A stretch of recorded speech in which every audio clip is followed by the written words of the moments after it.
العلیم. اس اسم مبارک کا خاصہ یہ ہے کہ اس کا ورد کرتے رہنے والے کو علم اور معرفت حاصل ہوگی. یہ بھی پڑھتے رہتے ہیں العلیم العلیم العلیم.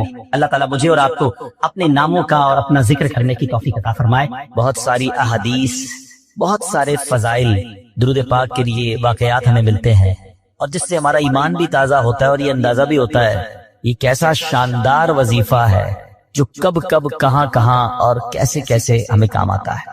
سبحان اللہ، ایسے ایسے واقعات ہیں کہ ایمان تازہ ہو جاتا ہے. ایک بار سرکار دو عالم صلی اللہ علیہ وسلم کا شانہ اقدس میں بی بی عائشہ صدیقہ رضی اللہ تعالی عنہا فرماتی ہیں کہ رات کا پہر تھا اور میں کچھ کپڑے وغیرہ سی رہی تھی، اور پھر چراغ گل ہو گیا اور میرے ہاتھ سے سوئی بھی گر گئی.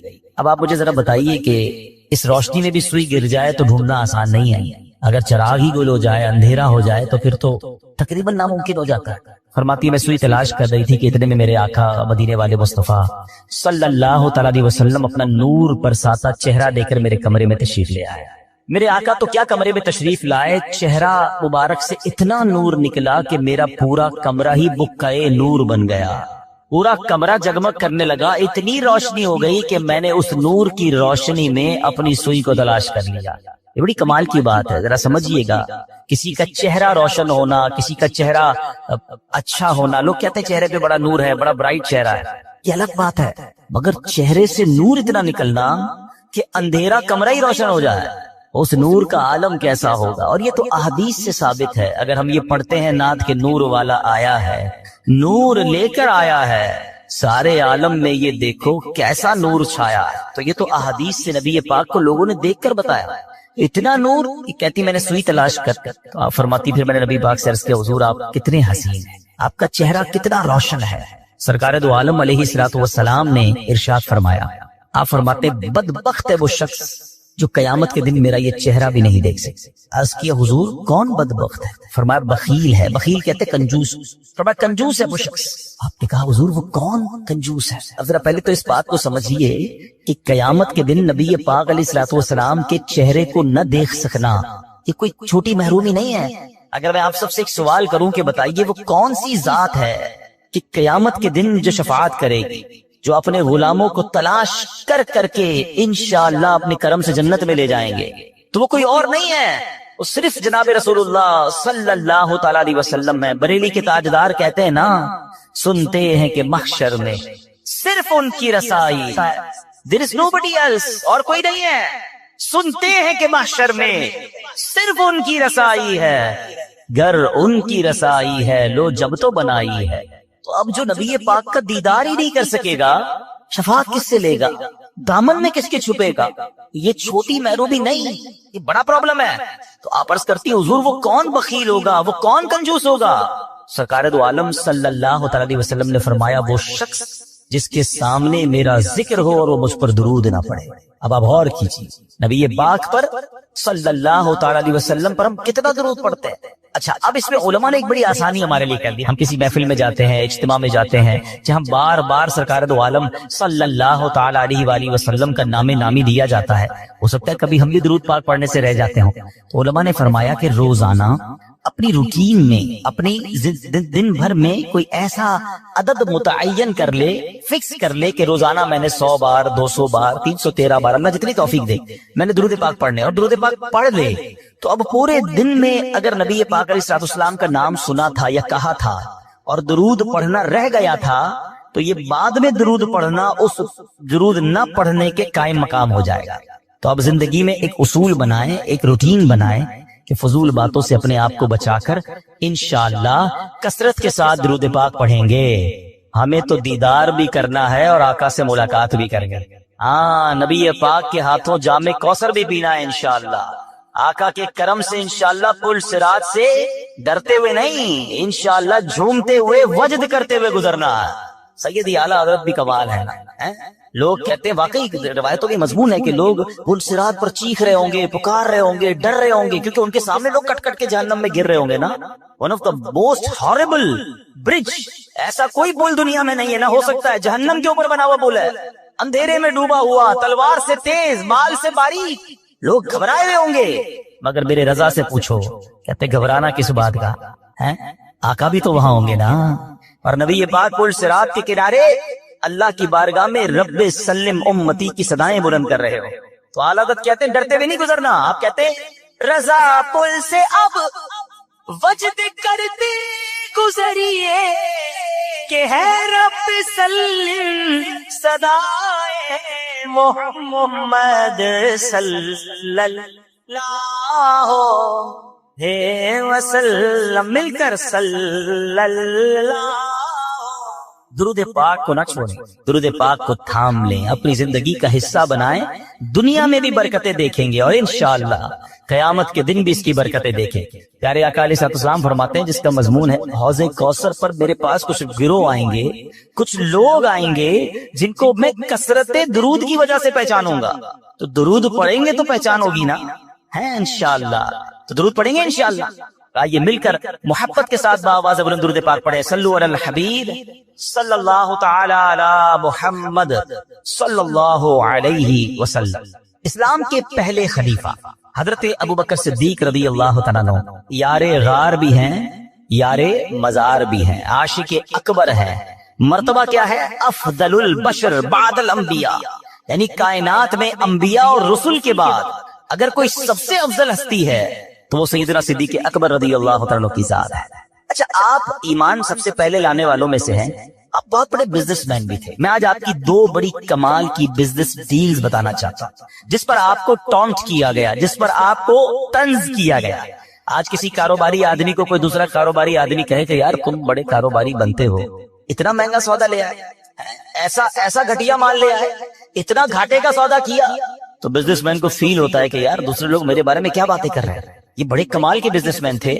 مگر آپ کی زندگی میں جو دو واقعات میں آج بیان کرنے جا رہا ہوں, دونوں واقعات میں کچھ ایسی ڈیلز ہوئی, کچھ ایسے سودے ہوئے جس پر آپ پر باقاعدہ طنز کیا گیا, آپ پر ٹونٹ کیا گیا.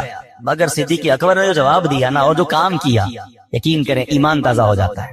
ایک سودا تو آپ نے کیا, وہ کون سا سودا تھا کہ ایک بہت بڑے عاشق رسول, ایسے عاشق رسول جو آج عاشقوں کے امام ہیں, وہ کوئی اور نہیں ہے, ہم سب کی آنکھوں کے تارے حضرت بلال حبشی رضی اللہ عنہ.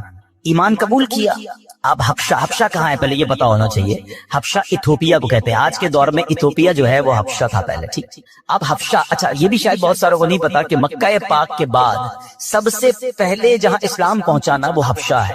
پچھلے دنوں مجھے ایتھوپیا جانے کا موقع ملا تو وہاں کے لوگ بڑے فخر سے جملہ کہتے ہیں کہ ہمارا وطن دار الہجرہ ہے, یہ ہجرت والا ملک ہے, اور مکے کے بعد سب سے پہلے دنیا میں کہیں اسلام پہنچا ہے تو وہ حبشہ میں پہنچا ہے. ہمارے وطن سے حضرت بلال حبشی تھے. ہمارا وہ وطن ہے جہاں عثمان غنی رضی اللہ تعالیٰ ہجرت کر کے تشریف لائے تھے, اور وہ عظیم نجاشی بادشاہ جنہوں نے یہ واقعہ پڑھا ہوگا وہ بھی وہاں پر حبشہ میں تھے. تو بہرحال اب وہ حضرت بلال مکے نبی پاک کی غلامی اختیار کی, کلمہ پڑھ لیا. اب آپ چونکہ غلام تھے, اس زمانے میں غلام آقا کے قبضے میں ہوا کرتا تھا. ان کا آقا تھا امیہ.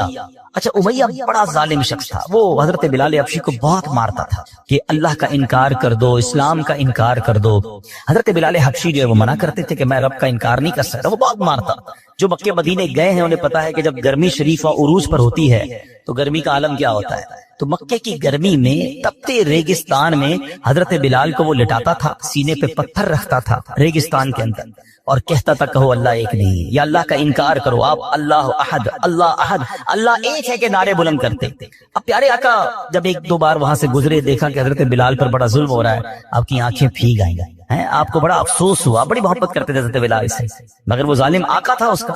حضرت ابوبکر صدیق رضی اللہ عنہ جب یہ دیکھا کہ نبی پاک بلال سے محبت بڑی کرتے ہیں اور یہ بندہ جو ہے قبضے میں ہے امیہ کے اور وہ اس کے آقا ہیں, تو آپ پہنچ گئے اس کے آقا کے پاس, امیہ کے پاس. جا کر کہا اے امیہ, اس حبشی غلام کو مجھے دے دو, کتنے میں دو گے؟ تو اب میں آپ کو مثال کے ذریعے سمجھاتا ہوں ہمارے آج کل کے دور سے. مثال کے طور پہ اس زمانے میں مارکیٹ ریٹ 5,000 روپے تھا. اس زمانے کی کرنسی درہم و دینار تھی, میں سمجھانے کے لیے کہہ رہا ہوں. 5,000 ریٹ تھا. اس نے کہا میں 10,000 میں دوں گا. آپ نے کہا مجھے ڈیل منظور ہے, مجھے 10,000 میں دے دو. کہتا نہیں اب 15,000 میں دوں. کہا مجھے 15,000 میں منظور ہے. کہا 20,000 میں دوں گا. مثال دے رہا ہوں میں. آپ نے کہا مجھے 20,000 میں منظور ہے. وہ پیسے بڑھاتا گیا. حضرت ابوبکر صدیق اوکے کرتے گئے. آخر کار ایک اماؤنٹ طے ہو گئی. امیہ نے پیسے لیے, حضرت بلال حضرت ابوبکر کے حوالے کیے. پھر امیہ پتہ کیا کہتا ہے, اے ابوبکر تمہارے تو کاروبار کے بڑے چرچے ہیں,